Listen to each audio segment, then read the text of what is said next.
ভবিষ্যৎবাণী অনুযায়ী শেষ জামানায় পূর্ব দিক থেকে আসা সেই রহস্যময় কালো পতাকাবাহী কারা, যাদের ভয়ে পুরো পৃথিবী প্রকম্পিত হবে এবং যাদেরকে আটকানোর ক্ষমতা কোনো পরাশক্তি থাকবে না। রাসূলুল্লাহ সাল্লাল্লাহু আলাইহি ওয়াসাল্লামের ভবিষ্যৎবাণীতে উল্লেখিত এই সেনাবাহিনী কি আসলেই আমাদের চোখের সামনে প্রস্তুত হচ্ছে, নাকি এর পেছনে লুকিয়ে আছে হাজার বছরের কোনো গোপন রহস্য যা আমরা আজও ভেদ করতে পারিনি? খোরাসান থেকে আসা এই অপ্রতিরোধ্য কাফেলার কথা শুনলে ঈমানদারদের হৃদয়ে যেমন আশার সঞ্চার হয়, তেমনি বাতিল শক্তির বুকে ভয়ের শিহরণ জাগে, কারণ তাদের গন্তব্য হবে বাইতুল মাকদিস। হাদিসের পাতা খুঁজলে দেখা যায় এক লোমহর্ষক বর্ণনা, যেখানে বলা হয়েছে বরফের পাহাড়ের উপর হামাগুড়ি দিয়ে হলেও তাদের দলে যোগ দিতে। কিন্তু বর্তমান বিশ্ব পরিস্থিতিতে কারা সেই প্রকৃত দল, তা নিয়ে রয়েছে গভীর ধোঁয়াশা। আজকের এই ভিডিওতে আমরা উন্মোচন করার চেষ্টা করব সেই গোপন সত্য যা শুনলে আপনার গায়ের লোম দাঁড়িয়ে যাবে এবং আপনি বুঝতে পারবেন আমরা কিয়ামতের ঠিক কতটা কাছাকাছি সময়ে বসবাস করছি। ইসলামী ইতিহাসের পাতায় পাতায় শেষ জামানা বা আখেরি জামান নিয়ে যতগুলো ভবিষ্যৎবাণী করা হয়েছে তার মধ্যে সবচাইতে আলোচিত এবং রহস্য ঘেরা বিষয় হল এই কালো পতাকাবাহী দল এবং তাদের নেতা ইমাম মাহদী আলাইহিস সালামের আগমন। বিভিন্ন হাদিস গ্রন্থে বর্ণিত হয়েছে যে যখন তোমরা দেখবে পূর্ব দিক থেকে কালো পতাকা আসছে, তখন তোমরা তাদের সম্মান করবে এবং তাদের সাথে যোগ দেবে, কারণ তাদের মধ্যেই রয়েছেন আল্লাহর খলিফা ইমাম মাহদী। এই বর্ণনাগুলো এতটাই শক্তিশালী যে শতাব্দীর পর শতাব্দী ধরে মুসলিম উম্মাহ অধীর আগ্রহে অপেক্ষা করছে সেই মুহূর্তটির জন্য যখন ন্যায় বিচারের পতাকাবাহীরা জুলুমের রাজত্ব শেষ করে পৃথিবীতে শান্তি প্রতিষ্ঠা করবে। তবে এই বাহিনী হঠাৎ করে আকাশ থেকে নাজিল হবে না, বরং তারা এই পৃথিবীরই কোন এক দুর্গম এলাকা থেকে উঠে আসবে, যাদের হৃৎপিণ্ড হবে লোহার টুকরার মতো শক্ত এবং যাদের সংকল্প হবে পর্বতের মতো অটল।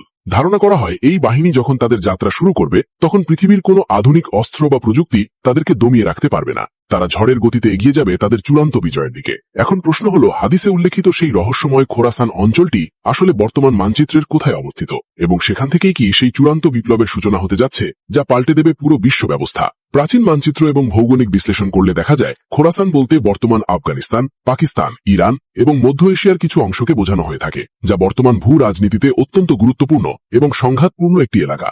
অনেক ইসলামী স্কলার এবং গবেষক মনে করেন বর্তমানে এই অঞ্চলে যা কিছু ঘটছে তা মোটেও কাকতালীয় নয়, বরং এগুলো সেই মহাজাগতিক পরিকল্পনারই অংশ যা 1400 বছর আগেই আমাদের প্রিয় নবী সাল্লাল্লাহু আলাইহি ওয়াসাল্লাম বলে গিয়েছিলেন। ধারণা করা হয় এই অঞ্চল থেকেই এমন একদল মুজাহিদের উত্থান হবে যারা বাতিলের সমস্ত চক্রান্ত নস্যাৎ করে দিয়ে ইমাম মাহদী আলাইহিস সালামের জন্য ক্ষেত্র প্রস্তুত করবে এবং তার হাতে খেলাফতের দায়িত্ব তুলে দেবে। তবে এই খোরাসান থেকে আসা বাহিনী চেনার উপায় কি এবং তাদের বৈশিষ্ট্য কেমন হবে তা নিয়েও রয়েছে নানামুখী আলোচনা, যা জানা প্রত্যেক সচেতন মুসলিমের জন্য অত্যন্ত জরুরি। কালো পতাকাবাহীদের বৈশিষ্ট্য সম্পর্কে হাদিসে কিছু ইঙ্গিত দেওয়া হয়েছে যা অত্যন্ত রূপক এবং গভীর অর্থবহ।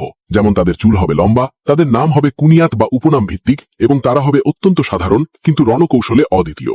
এই বর্ণনাগুলোর সাথে মিলিয়ে ইতিহাসে অনেকবার অনেকে নিজেকে সেই দল হিসেবে দাবি করেছে, কিন্তু প্রতিবারই প্রমাণিত হয়েছে যে আসল কালো পতাকাবাহীর আগমন এখনো বাকি রয়েছে এবং তাদের সময় এখনো সমাগত হয়নি। ধারণা করা হয় ইমাম মাহদী আলাইহিস সালামের আগমনের ঠিক পূর্ব মুহূর্তে যখন মুসলিম উম্মাহ চরম সংকট এবং হতাশার মধ্যে নিমজ্জিত হবে, ঠিক তখনই এই আশার আলো হয়ে কালো পতাকাবাহীরা দৃশ্যপটে হাজির হবে। তারা কোনো নির্দিষ্ট রাজনৈতিক দলের এজেন্ডা বাস্তবায়ন করবে না, বরং তাদের একমাত্র লক্ষ্য হবে আল্লাহর জমিনে আল্লাহর দ্বীন প্রতিষ্ঠা করা এবং ইমাম মাহদীর নেতৃত্বে দাজ্জালের ফিতনা মোকাবেলা করা। এই বাহিনীর সদস্যরা এতটাই নিবেদিত প্রাণ হবে যে তারা মৃত্যু ভয়কে তুচ্ছ মনে করবে এবং শাহাদাতের তামান্না নিয়ে সম্মুখ পানে এগিয়ে যাবে।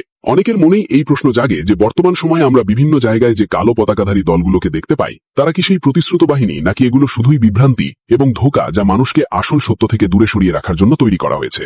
ইসলামী স্কলারদের মতে হাদিসে বর্ণিত কালো পতাকাবাহী আর বর্তমানের উগ্রবাদী বা বিভ্রান্ত দলগুলোর মধ্যে আকাশ পাতাল পার্থক্য রয়েছে, কারণ প্রকৃত বাহিনী কখনোই নিরপরাধ মানুষকে হত্যা করবে না বা ইসলামের মূল নীতি লঙ্ঘন করবে না। মনে করা হয় আসল কালো পতাকাবাহীরা আসবে ইনসাফ এবং ন্যায় বিচার নিয়ে। তারা হবে মজলুমের সাহায্যকারী এবং জালিমদের জন্য ত্রাস, যা বর্তমানের অনেক ঘটনার সাথে মোটেও মিল নেই। তাই কোনো কালো পতাকা দেখলেই আবেগে আপ্লুত না হয়ে বরং কুরআন ও সুন্নাহর কষ্টিপাথরে যাচাই বাছাই করা অত্যন্ত জরুরি, যাতে আমরা ফিতনার এই জামানায় পথভ্রষ্ট না হয়ে যাই। শয়তান শেষ জামানায় সত্যের সাথে মিথ্যার মিশ্রণ ঘটিয়ে মানুষকে বিভ্রান্ত করার সর্বোচ্চ চেষ্টা করবে, তাই আমাদের সতর্ক দৃষ্টি রাখা প্রয়োজন।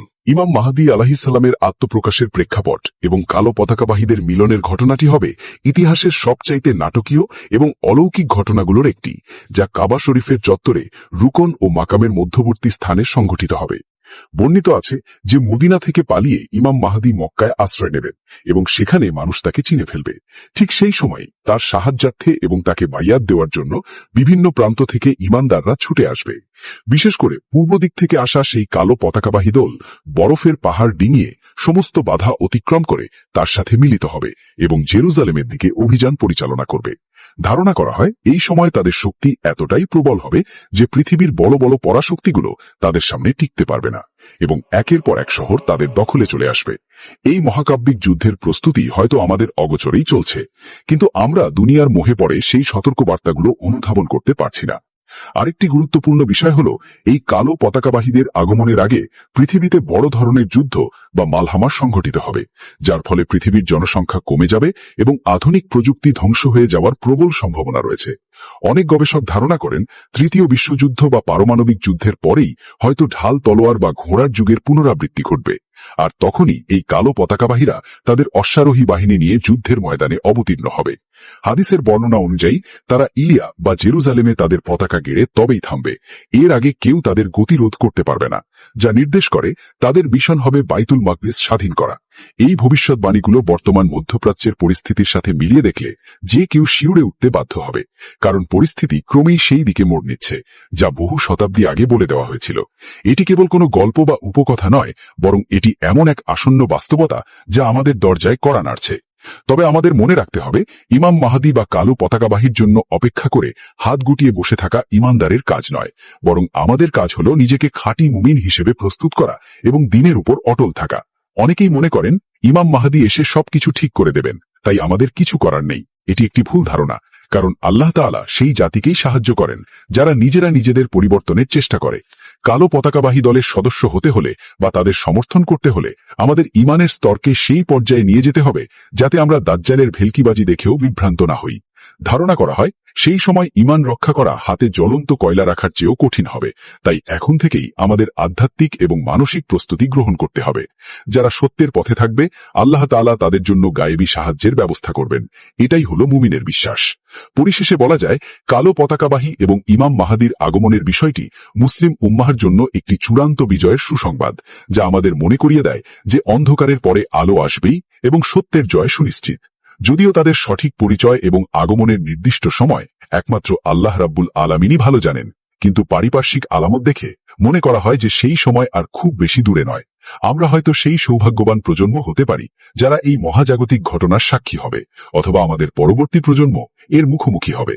কিন্তু প্রস্তুতি আমাদের সব সময়ই রাখতে হবে। মহান আল্লাহ যেন আমাদের ফিতনার এই কঠিন সময়ে হক ও বাতিলের পার্থক্য বোঝার তৌফিক দান করেন এবং সত্যের পথে অবিচল থাকার শক্তি দেন। হে আল্লাহ, আমাদের সবাইকে শেষ জামানার সকল প্রকার ফিতনা থেকে হেফাজত করুন এবং ইমাম মাহদী আলাইহিসসালামের সত্যিকালের সৈনিক হিসেবে কবুল করুন।